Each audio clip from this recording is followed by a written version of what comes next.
Thanks for joining us here on News Channel 25 WVTT. I'm Alexa Olson. And I'm Jeff Angelonis. Good evening. The big story tonight on Twin Tiers Evening News. Gridlock seems to be the norm in the nation's capital, but after a bruising battle over budget cuts, could a spring thaw be on the way? CNN's Martha Shade has the answers.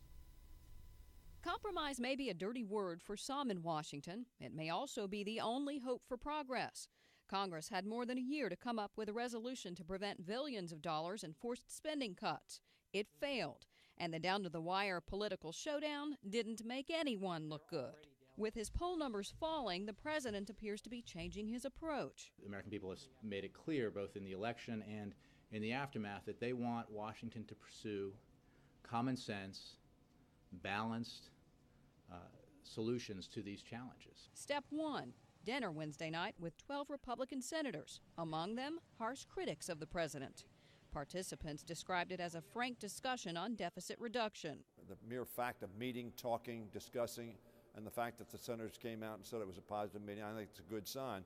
But we need a lot more than that, of course. We need substance. White House spokesman Jay Carney says the president is hoping to foster an environment to build bipartisan solutions. He found the dinner very constructive and very pleasant.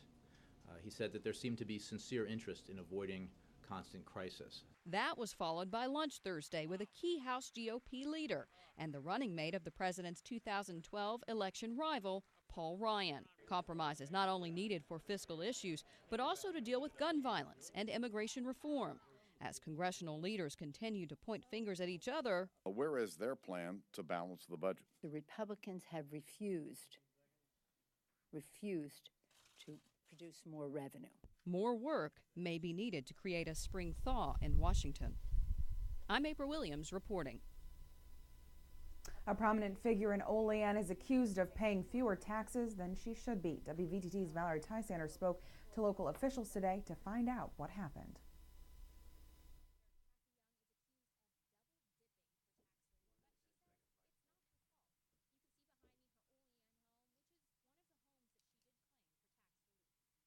The New York State Assessors Association says New York State Senator Catherine Young double-dipped on star tax relief. Young filed exemptions for both her primary residence, this Olean home, and a condo located near Hudson Valley Community College. The star tax program lets owners exempt part of their primary residence from school taxes, but only one home can be claimed for tax exemption. Senator Young says she just found out that 2 homes were being claimed. In a statement sent by email, Young says, quote, "My husband handles all our financial matters, and immediate action is being taken to correct it." Olean assessor Nancy Champlin says she found out about this 2 weeks ago from the New York State assessor. And it is her understanding that Senator Young will be renouncing her condo in Greenbush, New York, so she will not have to take any further action.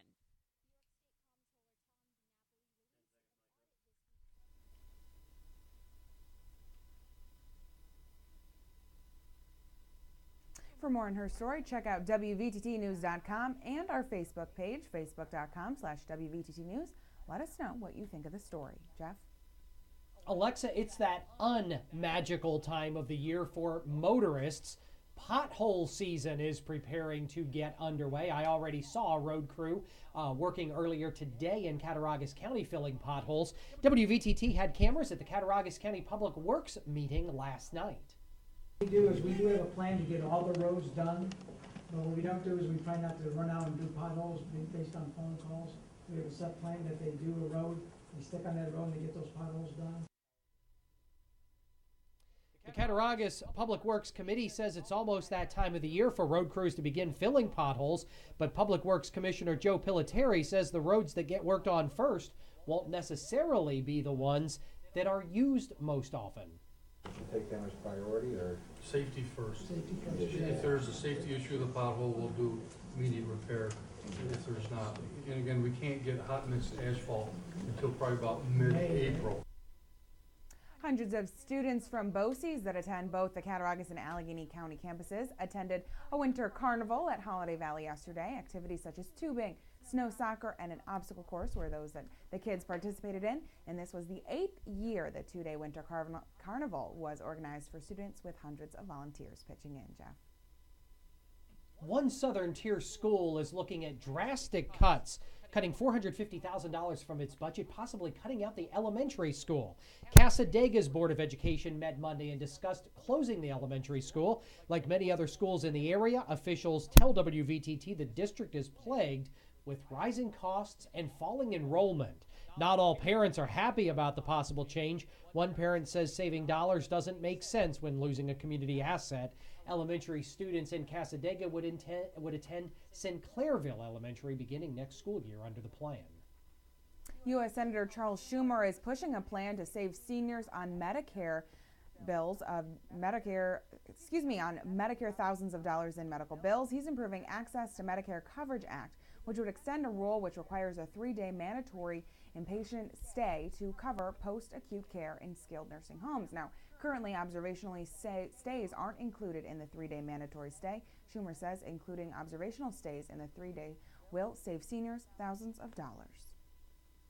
New York Assembly Speaker Sheldon Silver says the state is missing out on revenue by not legalizing mixed martial arts competitions within New York.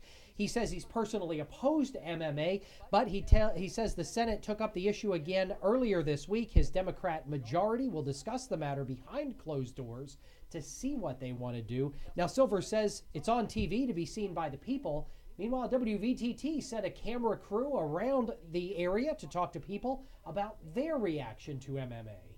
For the state, I think it would be great. You know, it could it gains revenue, jobs. You know, we have boxing in the state, so as long as they're keeping it sanctified and making sure the guys are okay, I think it'd be good for the state. Cattaraugus County Public Health Director Kevin Watkins says flu shots were ineffective this year for some residents. Though the county had 0 influenza-related deaths on record, the flu vaccine this year targeted influenza A, which included H1N1, H3N2, and influenza B. Watkins says it was found to be 56% effective for all age groups, but only 27% effective for older county residents.